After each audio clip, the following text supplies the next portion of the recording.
Zdaj, na srečo tudi mi kot civilizacija dvigamo našo zavest, postajamo čedalje bolj prebujeni in tudi politično korektni. Tako. Se mi zdi zelo pomembno, da pazimo, da tudi z besedo ne prezadanemo kakšnih nepomembnih manjšin, kot so invalide, homoseksualci, Absolutno. ženske, močnejše osebe in tako naprej. Zdaj, danes sploh ne rečemo nobenemu več, da je debel, ampak Ja. mu rečemo, da je močnejše postave. Kar se mi zdi lepo in prav. Me pa zanima, na kakšni zavesti so pa bitja v vesolju. A nezemljani tudi zahtevajo od nas, da smo bolj spoštljivi do njih, pa rečejo, jaz zate nisem noben vesoljc, prosim, če mi lahko rečeš nezemljan. Bitja, ki stopajo v stik z nami, ne? Avtomatsko, da boš ti spoštljiv do njih in tudi oni. S tem, da so oni še veliko bolj spoštljivi do nas, kot mi. A nas tuje civilizacije opazujejo in če nas, kako dobro nas pravzaprav poznajo? Se pravi, opazujejo nas stalno. Reptilne ladje so tukaj v naši atmosferi, ne? In merijo frekvenco. In tudi jaz imam eno sliko, ne, slučajno sem jo dobil, ne, kjer je ta možakar gor na ladji je pozabil pritisniti, se pravi, gumb za nevidnost. Ne. A nas kakšna civilizacija pozna tako dobro, da pozna recimo tudi našo pop kulturo, pa kakšnega umetnika našega recimo spremljajo tudi na njihovih planetah? Vse poznajo. Govorim za civilizacije, ne, določene. Ene imajo izredno rade našo kavo, čokolado.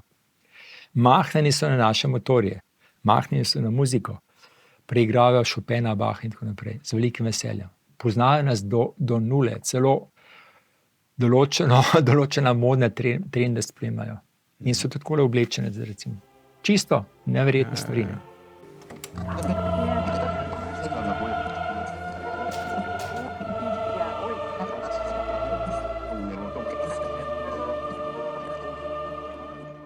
A obstajajo kakšni podatki tudi o tem, če imajo tuje civilizacije kakšno tako veliko osebnost, ki jo vsi spoštujejo, pa si mladina po vesolju želi biti taka kot on, tako kot je recimo tukaj pri nas na Zemlji Mr. Bean oziroma gospod Fižolček?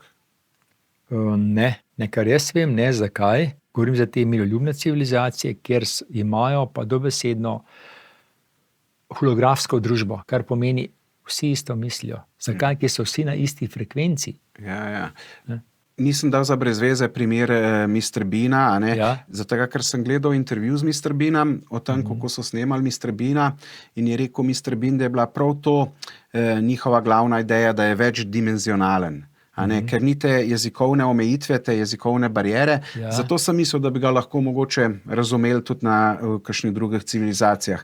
Zato sem tudi vprašal, če imajo mogoče oni kakšnega tacga, ki bi ga pa mi lahko razumeli.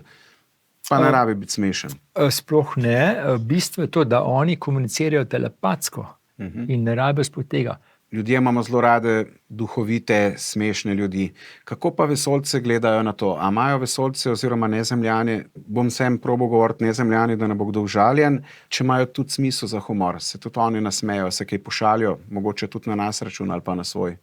Ja, jaz povem, da Andromedčani pa še eni drugi, ki jih pa ne bom imenoval zaradi varnostnih razlogov, no to ne bo pač za enkrat drugič, pa za plejačanje, izredni šaljivci. Ne. Zakaj ne bi bili? Ne? In se ravno s temi, ki se razumejo z nami, ne, se šalijo, ukrčeš, ne. Vice pokaš, ukrčeš, ne. In tudi oni naše te nadaljevanke gledajo, to je zelo interesantno. Ne. Da zakaj ne?